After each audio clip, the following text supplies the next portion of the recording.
کوفہ کے دوراہے سے جب جدا ہوئے تو امام علیہ السلام نے کچھ خطوط وہاں سے روانہ فرمائے.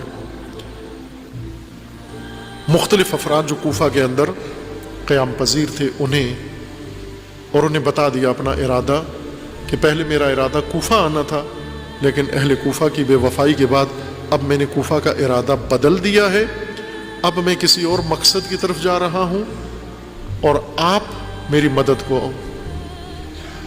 یہ خط روانہ فرمائے اور ان میں سے ایک خط جناب حبیب ابن مظاہر کو لکھا جو کوفہ کی بڑی جید ہستیوں میں سے تھے،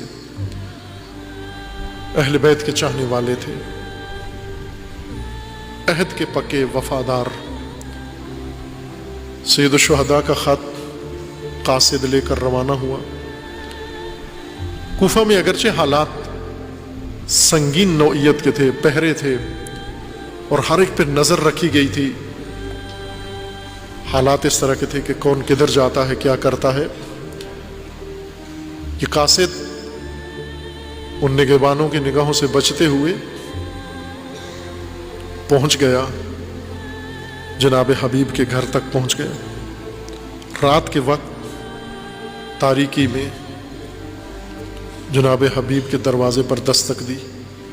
کوفہ کے حالات چونکہ غیر معمولی غیر عادی تھے، ہر ایک کو کھٹکا تھا، کون آئے گا، کون دستک دے گا، کون حملہ کر دے گا، کس کو پکڑ کے لے جائیں گے، کس کو سزا دیں گے، بنو امیہ کیا کرتے ہیں لوگوں کے ساتھ، کوفہ والوں کے ساتھ. دستک ہوئی، جناب حبیب اپنی زوجہ کے ساتھ موجود تھے. تھوڑا سا سنبھل کے آئے، دروازہ کھولا، پوچھا کون ہے، جواب دیا دروازہ کھولیے. کھولا،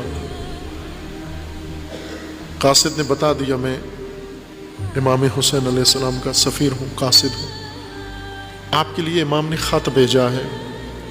خط دے کر قاصد واپس امام کی تاکید کے مطابق، اور حبیب خط لے کر گھر کے اندر چلے جاتے ہیں. چراغ کی لو پر خط پڑھتے ہیں اور خط پڑھتے پڑھتے روتے بھی ہیں، آنسو بھی جاری ہیں. حبیب کی زوجہ نگاہیں حبیب کے چہرے پر ہیں، اور جب حبیب کو روتا ہوا دیکھا، آنسو بہتے ہوئے دیکھے، پوچھنے لگی حبیب کس کا خط ہے اس رات کے عالم میں، اور لگتا ہے کہ بہت دکھیا خط ہے. حبیب آپ خط پڑھتے ہی رونا شروع کر دیا، لگتا ہے کسی دکھیا نے خط لکھا ہے، کوئی دکھ بھرا خط لکھا ہے. جناب حبیب نے جواب میں فرما دیا میرے مولا حسین کا خط ہے. زوجہ نے سنا تو کہنے لگی مولا حسین کا خط لے کر تو رونے کی کیا ضرورت ہے، حبیب اسے تو آنکھوں پہ لگاؤ، اسے تو پیشانی پہ لگاؤ، اس خط کو بوسہ دو. حبیب کہنے لگے جو بھی یہ خط پڑھے گا وہ روئے گا، وہ روئے بغیر نہیں رہ سکتا. زوجہ پوچھتی ہیں مجھے مضمون خط بتائیں کیا لکھا ہے. حبیب نے بتا دیا خط میں لکھا ہے سید الشہداء نے اے حبیب میں اس مقام پہ پہنچا کوفہ کے دوراہے پہ، مجھے علم ہو گیا کوفیوں کی بے وفائی کا، میں نے اپنا ارادہ بدل دیا ہے، میں نے اپنا راستہ بدل دیا ہے، اب میں نامعلوم مقام کی طرف جا رہا ہوں. حبیب اگر آ سکتے ہو ہماری مدد کو آؤ.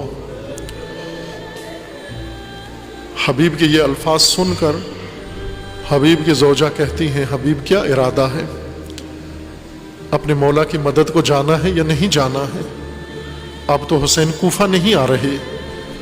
جناب حبیب نے جواب دیا میں اپنی قوم کے سرداروں سے مشورہ لیتا ہوں، اگر قوم کے سرداروں نے اجازت دی تو میں جاؤں گا، اگر انہوں نے روک دیا تو نہیں جاؤں گا. یہ سن کر زوجہ حبیب کھڑی ہو جاتی ہیں،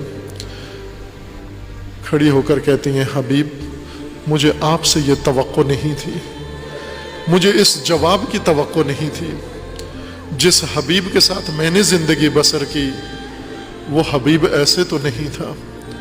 حبیب مولا حسین نے آپ کو مدد کے لیے پکارا ہے اور ساتھ لکھا ہے میرے ساتھ زہرا کی بیٹیاں بھی ہیں اور میں نامعلوم مقصد کی طرف جا رہا ہوں. اس عالم غربت میں میری مدد کو آؤ حبیب. اور حبیب آپ کہہ رہے ہو میں سرداروں سے پوچھ کے جاؤں گا. حبیب یہ شرمساری کی بات ہے.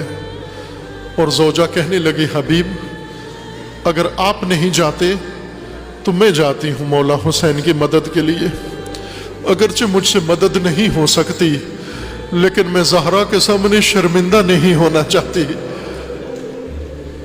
مجھے زہرا کا لال بلائے اور ہم سرداروں کے مشورے پہ رہیں, ہم ان سے اجازت لے کے جائیں. حبیب نے کہا میں یہی جاننا چاہتا تھا آیا تو میرے جانے پہ راضی ہے یا نہیں ہے. مجھے کسی سے نہیں پوچھنا, مجھے کسی سے اجازت نہیں لینی, میں مولا حسین کی مدد کے لیے جانے کے لیے تیار ہوں. جناب حبیب نے اپنا گھوڑا تیار کیا, اپنے غلام کو دیا اور کہا چپکے سے کوفہ سے باہر لے جاؤ, میرا انتظار کرو, میں بھی کسی راستے سے آتا ہوں. چونکہ پہرا تھا حبیب کا غلام گھوڑا لے کے باہر چلے گئے اور حبیب کو پیچھے آنے میں دیر ہو گئی. جب غلام نے دیکھا تاخیر ہو گئی ہے تو غلام گھوڑے سے کہنے لگا تو میرے مولا حبیب کا گھوڑا ہے. غلاموں کو اپنے مالک کے گھوڑے پہ بیٹھنے کا حق نہیں ہوتا, لیکن آج یہ بے ادبی میں کرنے والا ہوں. شاید میرے مولا حبیب نے ارادہ بدل دیا ہے, شاید اپنے قبیلے نے روک لیا ہے, شاید عبید اللہ کے سپاہیوں نے پکڑ لیا ہے. حبیب بوڑھے ہیں شاید نہ آئے. اے گھوڑے اب میں تیری پشت پر سوار ہو کر حبیب کی نیابت میں مولا حسین کی مدد کے لیے جا رہنا چاہتا ہوں. حبیب نے جب غلام کے یہ الفاظ سنے تو رو کر کہا حسین غربت کا یہ عالم آ گیا ہے کہ غلاموں کو بھی رحم آنے لگا ہے. جناب حبیب سوار ہوتے ہیں گھوڑے کے اوپر, اپنے غلام کو سوار کر کے گھوڑے کو ایڑ لگاتے ہیں اور معلوم تھا حسین ابن علی کہاں جا رہے ہیں. اسی راہ پر پیچھے گھوڑا دوڑاتے ہوئے حسین ابن علی کے کاروان کے پیچھے جاتے ہیں اور حسین ابن علی مڑ مڑ کے کوفہ کی طرف دیکھتے ہیں. سید الشہداء بار بار مڑ مڑ کے کوفہ کی جانب دیکھتے ہیں. اصحاب بنو ہاشم آگے بڑھ بڑھ کر امام کی خدمت میں عرض کرتے ہیں مولا کوفہ والے بے وفا ہیں, اب کوفہ سے کوئی نہیں آئے گا, اب کوفہ کی طرف کیوں مڑ مڑ کے دیکھتے ہیں, کوفہ سے کیا امید لگا کے بیٹھے ہیں, کوفہ سے کیا آس لگائی ہے. سید الشہداء فرماتے جسے میں نے بلایا ہے, جسے میں نے خط لکھا ہے وہ بے وفا نہیں ہے, وہ ضرور آئے گا, وہ ضرور آئے گا. اور یہی ہوا. تھوڑی دیر کے بعد سید الشہداء کو آ کر بتایا گیا کہ کوفہ کی جانب سے ایک گھوڑ سوار آ رہا ہے, گھوڑا دوڑاتے ہوئے اس کاروان کی جانب آ رہا ہے. امام نے اپنے کاروان کو روک دیا, امام کا کاروان رک گیا. حبیب قریب پہنچتے ہیں, تھوڑے فاصلے پر آ کر اپنے آپ کو گھوڑے سے گرا دیتے ہیں اور اپنی پیشانی خاک پہ رکھ دیتے ہیں. حسین ابن علی گھوڑے سے اترے اور اتر کر حبیب کو اٹھایا خاک سے اور حبیب کی پیشانی صاف کر کے بوسہ دیا اور فرمایا مرحبا اے حبیب, اس عالم میں ہماری مدد کو آئے ہو, اے حبیب اب ناصر بن کر آئے ہو, مرحبا. جب امام کا قافلہ رکا جناب زینب علیہ اپنے محمل میں پوچھتی ہیں کہ کاروان رک کیوں گیا ہے, کس وجہ سے روکا گیا ہے. بتایا جاتا ہے بی بی کاروان کو مولا حسین نے روکا ہے, کوفہ کی طرف سے گھوڑ سوار آیا ہے اور وہ جب قریب پہنچا ہے اس نے اپنے آپ کو گھوڑے سے گرایا ہے اور گرا کر اٹھ کے کھڑا ہوا. امام نے اس کا ماتھا چوپا, مرحبا کہا. بی بی فرماتی ہے ذرا جلدی جانا, جا کر اس آنے والے کا نام پوچھ کر آنا. وہ جاتا ہے, نام پوچھ کر آتا ہے, بی بی کی خدمت میں سلام عرض کر کے کہتا ہے بی بی اس آنے والے کا نام حبیب ہے, مولا حسین نے حبیب کہہ کے پکارا ہے, مولا حسین نے مرحبا کہا ہے. تو بی بی بھی فرماتی ہے کہ جا کر میرا سلام کہو اور کہو حبیب مرحبا.